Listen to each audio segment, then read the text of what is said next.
After a convincing cup victory away against Preston North End, Everton returned to Premier League action this weekend away to AFC Bournemouth. And let me start by saying that is one hell of a tough fixture. Bournemouth away, in my view, is one of the most difficult games in the Premier League right now. Or let's say Bournemouth in general. I have a lot of respect for Bournemouth. I think they are one of the teams in and around Everton that I admire the most. They are often mentioned in the same breath with teams like Brentford and Brighton. And out of all of them, I think Bournemouth they do things the best. They play football that I think is extremely entertaining and has proven to be able to beat the best team. I highly rate Bournemouth. Bournemouth also, as an Evertonian, you look at Bournemouth and you think Bournemouth often takes the decisions Evertonians wish our club would take. I remember, I think it was 2 seasons ago or three, Gary O'Neill had kept them in the league, and it was a controversial decision, but they let him go and brought in Andoni Iraola at first, after barely surviving in the Premier League. So many people were on their case and thought they were careless. It was a stupid decision, but that turned out to be that bravery, that courage they showed there, the ambition the owners showed there, majorly paid off. Because at this stage, at least according to Transfer Market, Bournemouth has a squad that has overall more value than Everton. And at least, I don't know, they have a very strong team, they have a good culture, they recruit well. Bournemouth has done many things very right. Doesn't mean Everton are inferior here. I think Everton can match and beat Bournemouth. But Bournemouth, let me start by saying that I have a lot of respect for how Bournemouth as a club has been run in the last, I don't know, 3-4 seasons. So where are Bournemouth right now? Since this is a Bournemouth preview, I think Bournemouth are in a new kind of era. They had the probably most successful era in the recent past of the club with Andoni Iraola, but Iraola is now at Liverpool. So Bournemouth have another new era with Marco Rose as the head coach. I am full of praise of Marco Rose. I think they've identified exactly the right coach there. I think Marco Rose is a great coach, and I had the pleasure of watching my other team, Borussia Mönchengladbach, play when he was the coach. With him as a coach, I thought Mönchengladbach played maybe the most attractive football I have seen in my lifetime. It was also very successful. So they were in the Champions League, played really good football, were pound for pound with Real Madrid, and yeah, Gladbach played really attractive under Marco Rose. And yeah, I think he's a great coach. And I also think he's a great coach for Bournemouth. I think they identified the right man. I won't claim that I've watched every Bournemouth game, but when I think of Bournemouth, I think of a team that plays a, let's say, vertical style of football. High energy, lots of vertical runs, lots of running in general, lots of power in their game, good mixture of control and directness, and they offensively, as a team, they're a great threat.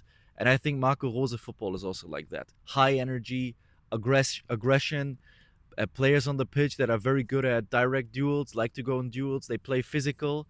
They never stop running.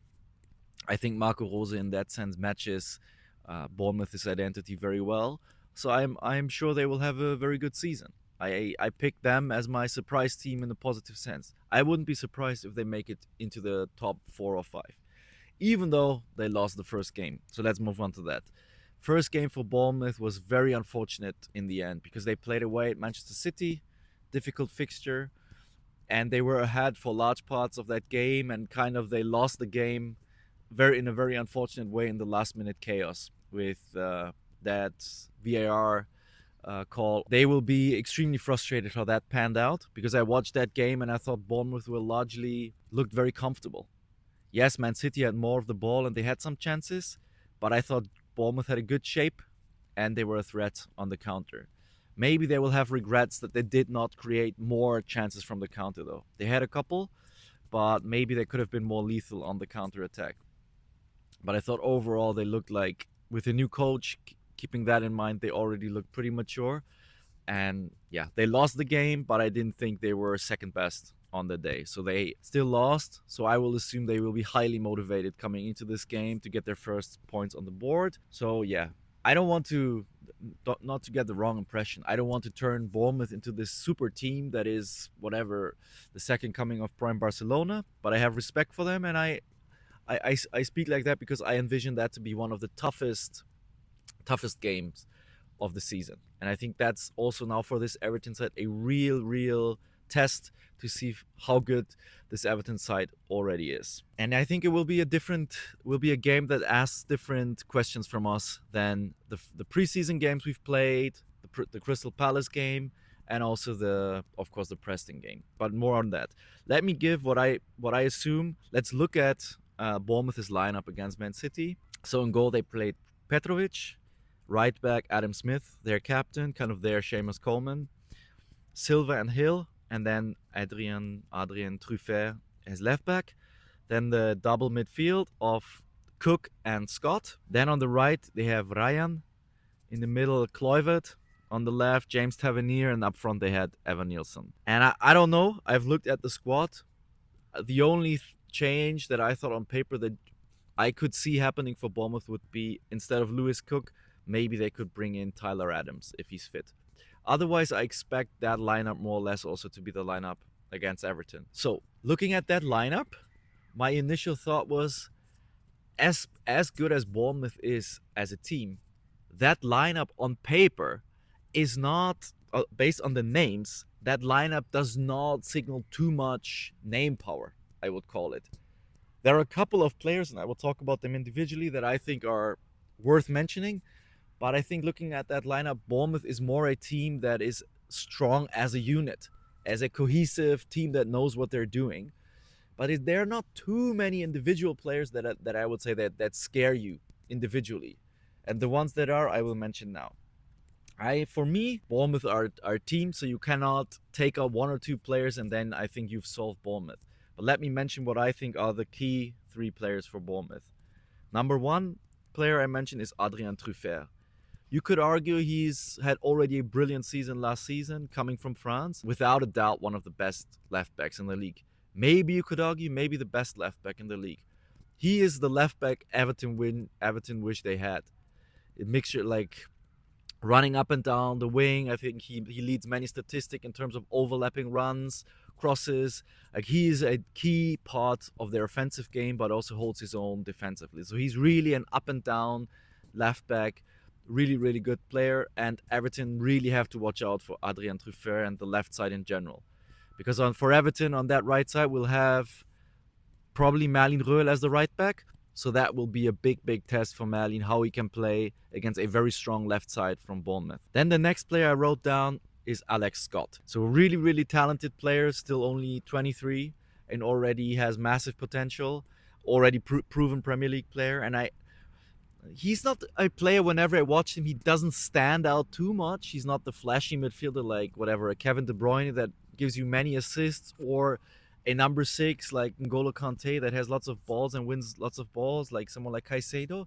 I think he's like overall a box-to-box midfielder. He has massive utility in all parts of the game. He has good passing, good control, but he can also contribute offensively. He runs a lot.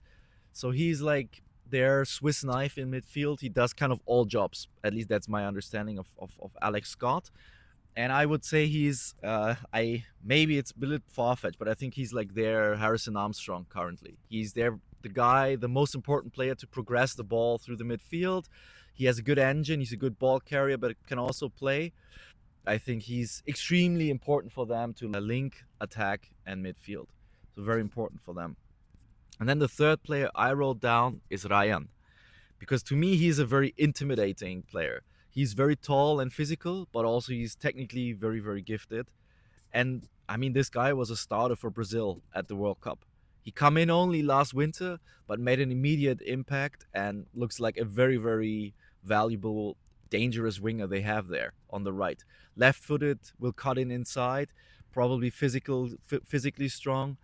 That's someone we have to watch out. And Mikolenko will have, I think, a tough afternoon with him, but Mikolenko is a good defender on his day, so hopefully Mikolenko can keep him quiet. But like I said, you can't focus only on these three and think you're out of jail if you keep them quiet. Bournemouth is a good team. They have Marcus Tavernier, which I will also mention. player I don't like. And I think, from what I understand, sometimes he's also the player that Bournemouth fans get pissed off at, because he sometimes may have a little bit of a bad attitude, but undoubtedly he's a dangerous player. He scores for them. I think he had 7 goals, 4 assists, so respectable numbers. Has a good shot, and also got the first goal for them against Man City. And like, he's also like pretty versatile. He plays in the midfield, but he can also play from. He has a dangerous cross, dangerous shot. Definitely not a player you can underestimate there. And that's all on Bournemouth. Then let's go to Everton, and let me start with what I think will be the keys to success for Everton. What do we have to do to get something from Bournemouth? Like I said, I think Bournemouth as a team's biggest strength is a team. I would call it a power team, a vertical team, a team that looks best when it can run with the ball and really develop kind of wave after wave of offensive power to you. So what does that mean for how the game has to look for Everton? Everton has to minimize verticality for Bournemouth's game. We have to minimize, therefore, moments of transition, once again, which we looked vulnerable against Crystal Palace. We need to minimize moments of transition. That will be, if we let that happen, I think we'll have a tough afternoon. If the game becomes more static, the game becomes more disrupted, I think, as good as Bournemouth is, I don't see them as a team that is a very patient side, tidy on the ball, that will pick you apart like a Man City under Guardiola. So Everton has to have a tactical setup that allows the game to be controlled, not get too frantic, and minimize Bournemouth running with lots of space vertically towards you. So how can we do that? It's somewhat similar to what I said about Preston. We have to be tidy on the ball when we have it. We need to control the ball. So again, we should, unlike what I said about the Crystal Palace game, we should, I think, again, take a slightly more patient, slower approach to the game. Once we have the ball, we need to first of all prioritize keeping the ball. I'm sure they will try to press us, and then it will be important that our midfielders receiving the ball, but also the defenders, keep a calm head, play simple balls through the team, and not always lump it forward or try the first pass in behind. We need to keep the ball, and definitely not lose the ball in our own half, not minimize turnovers. So that's what we have to do on the ball. And against the ball, I don't mind if Everton take a little bit more cautious approach and drop a little bit deeper. Not all the game. We should mix it up like we mix it up against Crystal Palace in the second half. Sometimes press high, but I don't mind for this game if Everton sit a little bit deeper at first and just test out Bournemouth. Test out how comfortable they are with the ball playing against a team that sits a little bit deep. Because ideally, I could see Everton start a little bit back, give Bournemouth the ball. They will be roaring to make something happen after losing to City. And if Everton are smart, hopefully they can pick off Bournemouth on the counter in the first half and take the lead. That would be my ideal how the game pans out for Everton. And then from the lead, Everton will be in a much more comfortable position. That's what I would hope. Maybe give them a little bit the initiative at first. I'm sure they will want to have that. And don't play into their hands. Don't give them moments of transition. Make them play through your lines. If they manage that, okay, I will tip my cap and say maybe that didn't pay off. But what I think will be more frustrating if Everton try to play offensively, lose the ball in transition, and they give Bournemouth a goal in transition. That, in my opinion, should not happen. That would be, in my view, a bad tactical look if we make it like that. I think we can be a little bit more passive at first, play with aggression in our own half. I don't mean passive in the sense we let them just get their will, but we drop deeper and defend aggressively in our own half, hoping to pick them off on the counter, to take the lead on the counter, and then from then you'll be in a pretty good spot there.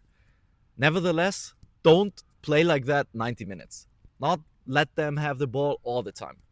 Selectively mix in moments of press, surprise them, keep them on their toes, and yeah, that is my conclusion from what I think are Bournemouth's strength and how Everton can counter them.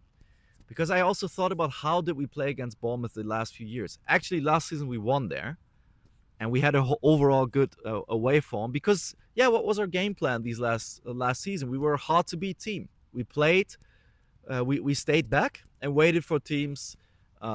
We invited them and told us, okay, break us down. And if you make mistakes, we will be a threat on the counter. And that's exactly how we beat Bournemouth. Jack Grealish, deflected goal. Came also from a moment of transition. Good pass, I think, from Ghana to Grealish, cut inside, deflected shot on transition. And I think it's not a surprise. In years prior, we often lost to Bournemouth. But that was also when the roles were almost sometimes reversed. I remember we lost to Bournemouth many times under Eddie Howe at a time when Everton was a team that was still trying to play football. Bournemouth was the newly promoted side. And yeah, they still kind of play like that, but with much more technical ability. They all, even back then with Callum Wilson and Stanislas in that time, they also played this direct attacking transitional football, and we often played into their hands away from home. Now I think in this game, Everton should not be that side that naively plays hectic offensive football, commits too many men forward, and invites Bournemouth to get on transition. Enfold their energy, let their players run at you, because then I think could be a very tough afternoon for us. It's more a tactical game, a little bit more chess. Invite them, try to pick them off. And I think it's actually realistic. That can certainly happen.